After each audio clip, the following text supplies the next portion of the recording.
friends in the European side of things coming through and pushing their way into the top side of our brackets or things that we run. And that already the opening game here, finally, grand finals of January 2026. All of your buzzwords here. It's the Koalition versus M.A.D. And already, I love what I'm seeing from the Koalition. I'm loving what I've been seeing from Abir today, Brush, because Abir has just been killing it today. I thought you were about to talk about just like a nice coffee beverage, but no, it's a beer. A Muppet! Right, you're right. I love it. Okay. Look, we've seen Mako Mart in grand finals for game 1 for all but low win for as long as all but one low win for as long as I can remember, and that's because I put the wrong map in. So this is a great litmus test for these teams. It was a great litmus test for Splatoon 2. It's a great litmus test now, despite, you know, not quite following the formula for all the Splatoon 3 maps. And so being able to find the dominant lockdown, get set up, and prevent your opponent from moving forward, that's sort of a really good sign for the rest of the set. So we're going to find out here in just a moment. 40 ticks and counting for the Koalition, if that'll be enough for them to keep moving, or if M.A.D, usually assured destruction, will find a way in and you know, assure that the destruction solely for their opponents. I've decided that it's actually Muppet assured destruction. Okay. And we can argue about that later, but Muppet assured destruction now punching their way through and taking some space here on the zone. And I believe our colors are switched again just a little bit because the Koalition is actually in pink. So right. Yeah, the Koalition being in pink, Muppet Assured Destruction is going to be in the blue. They had such a strong start at the beginning of this rush, but the Koalition finally here to stay. And Dynaman is going to be having that Dynamo again. So again, a backline that you don't really want to push too far forward. You want to be very defensive of, has the cooler in tow, in a good spot to put it on the left stack here. But how is that supposed to work for you if you lose 2 of your players in the process, unfortunately? So that is going to be mutually assured destruction, taking back the zone, but not before losing 2 in the process. And look at Koala flexing from what had been Dapple Doolies and aggression and crazy frontline stuff to now a Dreadringer, and playing it so aggressive that it allows not the Dreadringer to feel like the backline anchor, but it's the Dynamo, an equally sort of passive weapon there. What a great synergistic comp there and play style switch up for what you normally expect from those weapons. And I was saying that Koala was Big Bird because Big Bird is kind of the renaissance child of a lot of the Muppets, and Koala can just do it all here because with the weapon switch up now playing on the Dread, really big flexibility that you have to utilize for the folks on the Koalition, and looking to try to knock out this penalty as quickly as possible with especially a huge firm hold on mid. Once again, looking at all the entry points to see where the folks of M.A.D are going to try and see if they can make waves here, but not really finding a lot of value. The Trizuka is going to come out, followed up by the Tri-Strikes, finally taking the zone back. A pretty easy zone flip there, considering the special usage, but still the Koalition is not far out of the way just yet. You did lose Megu in the process. Dynaman and Poland are kind of pushed over to the side. Koala's looking to try to enter from the right, but it seems to me that M.A.D is going to do a very similar play style here in looking at the entry points and not really letting people try to come in here and taking the fight straight to them. But still, M.A.D is in a really good seat here right now, Brush. So I'm currently learning based on the Pats game on in my living room that we are quite synced up with the big moments over there. I say something loud, my roommate starts to clap in excitement. So if you want to have a really interesting experience, throw those up on your monitor side by side. But I promise you, none of the Muppets we're watching right now have the Pats game on. It's all Splatoon for them. And lockouts galore, and it looks like M.A.D gonna deny the Koalition away in this time, finding a pick now on the respawn of the Megu, looking for something with the Zipcaster. No pick coming their way quite yet, but a zone neutral will be theirs, and a cap will remain. No utility off of it. 15 hits remain for M.A.D, and they might find this first game in their pocket. First game indeed, because that's a wipeout coming across the screen there. A huge win for M.A.D, knocking the Koalition down by 1 point here.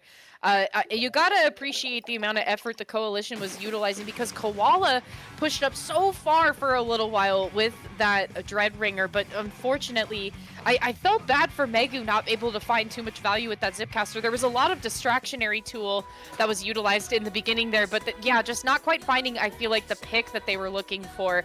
But it seems to me that M.A.D is not somebody that's easily distracted. And you know what? This is just the Coalition's I've decided this is just their counter pick. This is just their counter pick now. There's no mystery here. If you were trying to theorize and theory craft, maybe make a really long YouTube video on how the Coalition decides their counter pick, look no further. It's always going to be Mahi zones to start. Sendu has a little timer to see how far into the set you should be. Before it said game 1 start, we had counter-picked Splat Zone's Mahi. And that's the energy we have here from the Coalition. They're no stranger to the back foot. They have plenty of momentum coming into the set. The question is, can they keep it moving as they fight M.A.D here?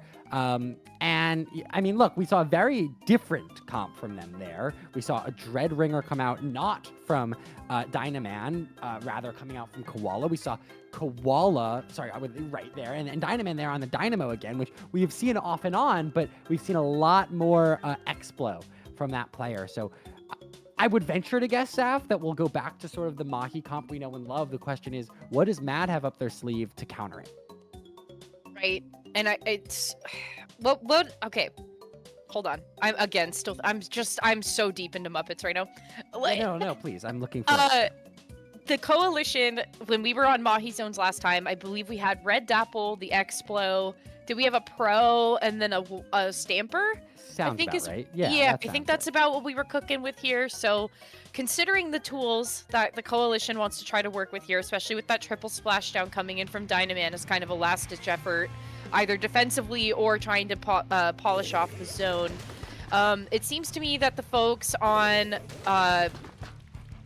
M.A.D want to use something that could give themselves a little more verticality. The double bucket here is going to be a really great choice, I think, especially with there's so much ledge camping to be done on the side of M.A.D. And I like the Brella pick here because originally when we got to see, I believe it was Clam's Museum that M.A.D played before punching their way into the grand final spot, the Brella gameplay that was coming out was so huge from Stamper Dane because they were not only utilizing it as a shield, but their teammates were also utilizing it as a shield as well. They were trying to swim inside of it, but then also attack the opposing force that they were fighting against. So I love the Brella pick here. I think it's going to be really useful for the folks of M.A.D. And already that's proving to be true because we are 70 points.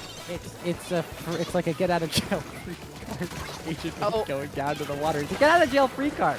That Tenterbo. We saw them there.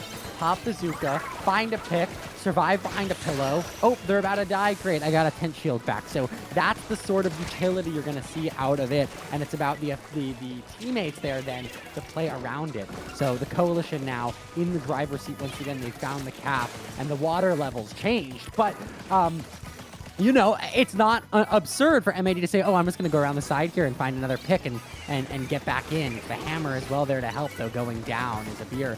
So, you know, back and forth. This is the Coalition that I remember from the last two sets.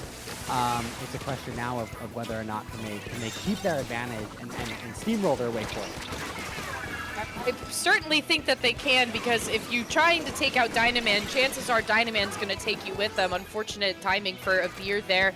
But a great spot, again, for that triple splashdown to be, because it's not only covering that platform, but it's covering out everything else below, which is about half of the zone on the side of the Coalition. So M.A.D really needs to be utilizing those buckets to keep the ledges clear of any sort of triple splashdown antics that Dynaman can get up to. Just like over here, for example, good thing for Stanford Dane keeping a distance there, calling in Agent 8 for some backup, and it's going to find success. And with the lead lost at that, a really great coupling here for success on the side of M.A.D. Agent 8, their wrath is not over. Teaming up there, you see a Booyah come out, and another pick again on Poland. So that's 3 sort of back-to-back. Now calling out Dynaman. They're going to find a trade, though, in the end on the Viper player. Koala, another trade. 5 ticks remaining. That's the stall you need to see in mid. And M.A.D taking game 2 on Koalition's sort of favorite best friend, Mahi Zones. And do you know the saying, the call's coming from inside the house? I certainly do. Yeah, that was what was happening with Agent 8 there, because what the heck, the call was coming from inside the house. They had the distraction of at least 2 members on the side of the Coalition to remove the threat that is Agent 8 that came through with the bucket there, and just toppling the timer there just a little bit so that there was enough space for the win to go into M.A.D's favor. Yes, the favored counter pick from the Coalition immediately shut down by M.A.D.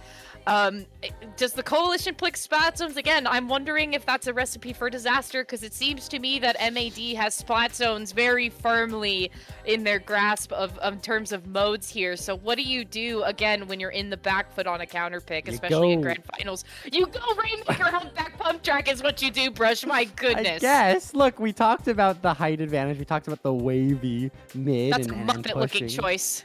It certainly is Muppet-ish, and it kind of plays well to the strengths of the Coalition's comps. I just don't know if it can overcome the aggression and the great job. You know, we saw multiple times M.A.D would have one player sort of in a sticky situation, barely get out by the skin of their teeth, and just go, "Hey friend, help me," and then all of a sudden Agent 8 is in your face. So, you know, seeing I don't know if that synergy is beatable as on Humpback Pump Track, where a map that's like sort of a split-second advantage can be the difference in a KO.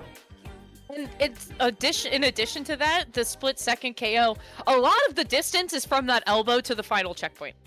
Like, a lot of the distance on this map is just in that straightaway, and you really have to be careful when you're taking the fight in that corner, and you have to watch what's coming behind you, because this is such a notorious spot to flank. And this is what we saw last time, okay? With the last time we were on Rainmaker Humpback and we were with M.A.D, this is the exact comp that we saw before. You had Agent 8 switching to the Blaster, you had a mini Talent picked up the Junior from what they were doing before. They were traditionally backlining before, so now they're going to play the Junior, and then you have a Beer now picking up the Dynamo. So you have a Dynamo versus Dynamo composition, no shooters in sight on the side of the Coalition. So I think a really big thorn in the side is going to be taking out Talent, because the amount of paint output that can be put down can actually get you the checkpoint within the first 30 seconds. A Beer grabs the Rainmaker, dunks it quick. It's Talent moving up ahead, looking for an advantage. Now the hammer comes out for Stamper Dame. 2 picks up ahead. Talent once again grabbing the Rainmaker, holding forward, doing some squid rolls to stay alive. Gonna be able to narrowly keep away from that Reef Slider and getting a couple more points. So 25 as the Kraken comes in. Respawn's already out for M.A.D. They're not done. Agent 8 on the far side. Now going down is a Beer, and Sharking trying to just make anything last happen. Not going to be able to find the pick on the Rainmaker grab. That's Dynaman, and dropped into mid for safety. Coalition lives another day. 25 points remain for M.A.D. We're only a minute in, Sam. Yeah, big adjustment there to try to remember that Agent 8 was there, because I feel like we had some players of the Coalition turn around and be like, oh yeah, there's that, and then completely turn around and not do anything about Agent 8 being there. Luckily, Agent 8 was just out of range to cause any real damage just then, so Coalition had some breathing room to take the Rainmaker out of possession and out of the platform area near the final checkpoint there. You have to be super careful, but still the Coalition is now going to be throwing a really strong punch in response here. Koala picking up the Rainmaker, but still Agent 8, there they are standing up on the opening with the Blaster. They're going to take Koala down immediately here, and it looks to me that M.A.D is going to try to take back as much paint as they can, especially with Talent on that Junior. Saying the this way as well, that is a really major giveaway that something is happening over on the side. Megu is going to be the successor in that battle though, but nobody to pick up the Rainmaker. So huge distractionary tool by M.A.D. The Coalition is really going to have to hold strong here if they want to try to make a difference. I gotta say, I feel like I've been transported back to Splatoon 2. We've got double Booyah on a Humpback, some like crazy humpback pump track lore in Splatoon 2. You've got M.A.D, yes, with the junior. I'm like, I feel like I'm watching gameplay I've seen a million times, and yet it's so different. It's fast. It's crazy, and now it's been stalled in mid for 2 minutes. I mean, this is stuff that you would not get to see if it were not these two teams on this day. I mean, man, just some really fun stuff here coming out while we're stuck in a stall. Yeah, you have not only that, but you have a really interesting Dynamo 1v1. You have a Dynamo that tends to play more to the backline, and then you have someone like a Beer who plays a lot more aggressively. And it's seeming to me that the Dynamo is going to play more aggressively as well because they are pushed all the way up with their teammates. It's actually Talent that is holding out the back end here for M.A.D. Yellow. It's all yellow. Where's the Rainmaker? Where's the Rainmaker? Oh, it's in the center. It's in the center. Okay. I was like, so nobody's picking up. We're just going to be playing the game on the side of the Koalition spawning area with 3 members spawning out. 8-8 in a perfect spot to respond, taking 2 members down. 1 narrowly escapes the clutches. But the Koalition finally back out into the center stage here. M.A.D, though, was there first. It's like, yeah, you guys are here, but we were here first, and still the Koalition has not even come close to grabbing the Rainmaker again from the clutches of M.A.D, but maybe that could be Poland's chance to change the narrative here.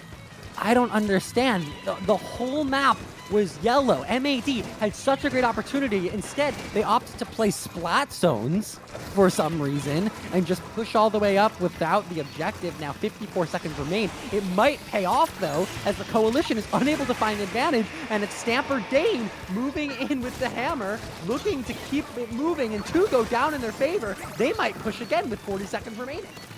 Yeah, you got Bubble out, the Stamper just expired there, and you have the Cooler. These are the ingredients to try to make the push happen. And 3 members down, Brush. Oh my gosh, we have the best ingredients on the house here. We literally didn't go to a commercial grocery store. We went to like the really expensive one, like a Co-op or something, and we had the perfect ingredients to make this meal. But still, again, M.A.D is going to choose to stall. Instead, they have all eyes focused on where the members of the Koalition are going to be, because they know the Koalition are the ones that have to rush and get the Rainmaker as quickly as possible. Oh. How do you do that with Stamper Dane there to take 3 of you out and force the wipeout? A huge storybook close by M.A.D, a 3-0 sweep into your grand finals. Oh, you're clipping the hell out of that if you're Stamper Dane. I mean, your whole team went down. It was just you. The map was purple for the first time in 5 minutes, and you get